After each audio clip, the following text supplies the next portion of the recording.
नमः शिवाय। आइए आज हम लोग प्रदोष व्रत की कथा जानते हैं। 8 मई को रवि प्रदोष व्रत की कथा है।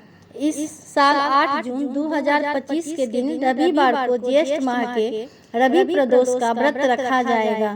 रवि प्रदोष का व्रत बिना कथा सुने या कहे अधूरा माना जाता है, इसलिए इस कथा को जरूर पढ़ें और जरूर सुनें।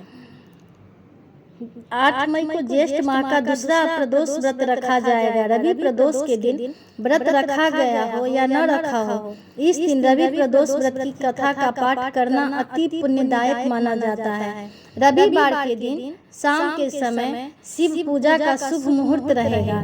ऐसे में सुबह या शाम में रवि प्रदोष व्रत की कथा का पाठ करें। धार्मिक मान्यताओं के अनुसार इस दिन रवि प्रदोष व्रत की कथा की पाठ करने से भगवान शिव जी की कृपा बनी रहती है। पौराणिक कथा के अनुसार एक नगर में एक ब्राह्मणी रहती थी। उसके पति का स्वर्गवास हो गया था। उसका कोई सहारा नहीं था, इसलिए वह सुबह होते ही वह अपने पुत्र के साथ भीख मांगने निकल पड़ती थी।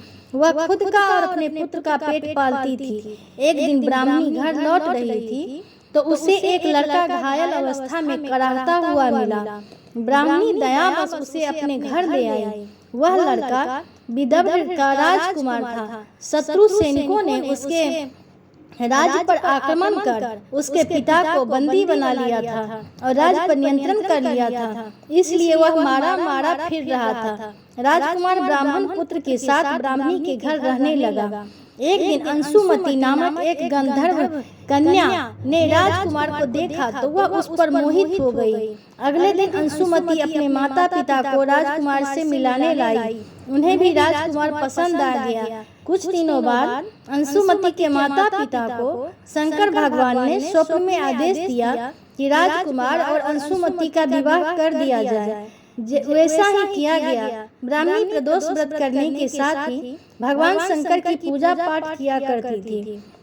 प्रदोष व्रत के प्रभाव और गंधर्वराज की सेना की सहायता से राजकुमार ने विदर्भ से शत्रुओं को खदेड़ दिया और पिता के साथ फिर से सुखपूर्वक रहने लगा। राजकुमार ने ब्राह्मण पुत्र को अपना प्रधानमंत्री बनाया। मान्यता है कि जैसे ब्राह्मणी के प्रदोष व्रत के प्रभाव से उनके दिन फिरे, वैसे ही भगवान शंकर अपने भक्तों के